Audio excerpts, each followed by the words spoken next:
Most people think in order to be disciplined, I need to feel motivation. However, starting is the most difficult part of the process. The way we imagined the work to be is far worse than it actually is. Have you ever felt too lazy and thought, nah, I'll do that tomorrow? If so, then today you're going to learn 5 tips on how to beat procrastination. So one way of procrastinating less is by making the task less overwhelming. A tip for making the task less overwhelming would be that you need to be very clear about the task you're going to do, what it consists of. So for example, if you want to study for a subject and you plan to study biology, then you are probably going to end up procrastinating because you won't know where to start. You will be faced with so many options of where you could start because biology is such a broad topic. You don't know exactly which exercise you should do first or which page you should read first, and therefore you feel decision fatigue.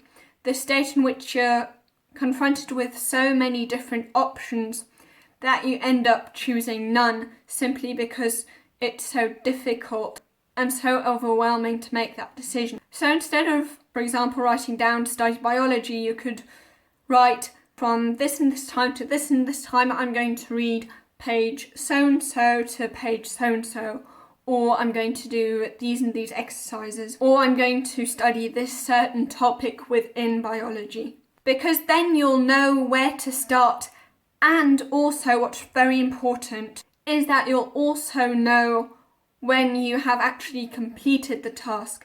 The reason why it is important to know when a task is completed is due to self-efficacy. Self-efficacy is when you feel more confident because you've done a certain task, because you've completed a task. Therefore, if you know when you have actually manage to complete the task, then you will feel more confident, and that confidence will make you feel like you're more capable to do that task in future, which is why you'll be more motivated. Most people think in order to be disciplined, I need to feel motivation, and that is partly true. However, this relation between action and motivation is bidirectional. That means you can also become more motivated through having taken action. And then the second tip would be the 5-minute rule, or what James Clear would refer to as the 2-minute rule. Basically, behind these 2 rules, there's the same idea. We all are able to do 5 minutes or 2 minutes of work. And therefore, if we say to ourselves that we're only going to do this certain task for 5 or 2 minutes, then we are much more likely to start because we feel capable of doing so. Starting is the most difficult part of the process. However, once you've started, you usually don't stop even if you told yourself that you're only going to do this for 5 or 2 minutes. And that is because once we've started a task, we notice the way we imagined the work to be, how difficult it would be, is far worse than it actually is when we're doing it. For example, on Lewis Howes's podcast, Rory Vaden talked about how, ironically, the most difficult part of going out to exercise, for example, isn't while you're doing the exercise. Mentally speaking, it's before you've started, when you're sitting on that couch thinking, should I start? Should I go for a run? No, I don't really want to. Well, actually I should. This conversation in our head that we have before we start running is way more tiring, mentally speaking. And that is because of this decision fatigue. Because once you've gone out for the run, that decision has already been made. You don't have to think about it again while you're doing it because you've already decided. And when you've decided, you cut out all the other options and therefore there's no more decision fatigue, which is why, mentally speaking, you don't have to put in so much effort anymore. So these were tips on how to make it less overwhelming to start so that you don't procrastinate. But what do we do once we have procrastinated?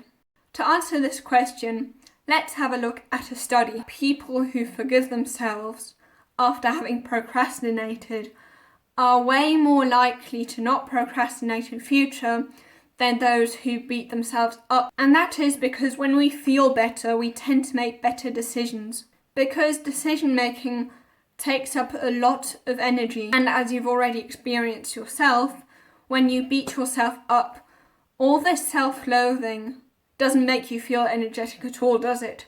Makes you feel very drained. And of course, if you're in this state where you're so low energy because you've been spending all that energy on beating yourself up, you're not going to have any energy to make good decisions anymore in the future. And then the next question we need to answer would be, how do we plan our day in a way that makes us less likely to procrastinate? The answer to this question would be that we should always do the worst task first thing in the morning, because in the morning we haven't made as many decisions yet that day, whereas later on in the evening you've already made so many decisions that you just feel like you want to simply check out and watch TV because you've made so many decisions throughout the day. So in general, when it comes to habits, what you want to do with good habits is that you want to decrease the friction between your intention and your action. Whereas when it comes to bad habits, you want to increase that friction between your intention and your action. So therefore, put all the things you need to do that certain task on your desk, so that when you want to start, you don't have to first get your pen and then your exercise book. Then you feel like, oh, there's so much friction. I have to get all these things before I can actually start. Especially now, I really don't feel like doing it. And that's why you want to make sure that you prepare beforehand. Another way to change your environment for you to procrastinate less is to remove all distractions. Because, for example, if you've got, let's say, your phone right there where you actually want to do the task, you're going to be faced by these two options of having to do the hard work or simply having to use your phone, which would be the easy thing.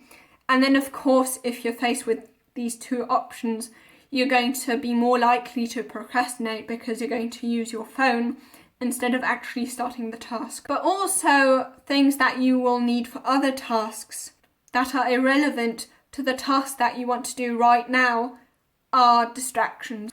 When we hear the word distraction, we often think that, what's the opposite of distraction?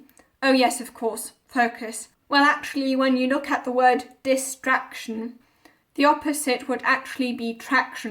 And traction comes from the Latin word trahare, and that basically means to be pulled towards.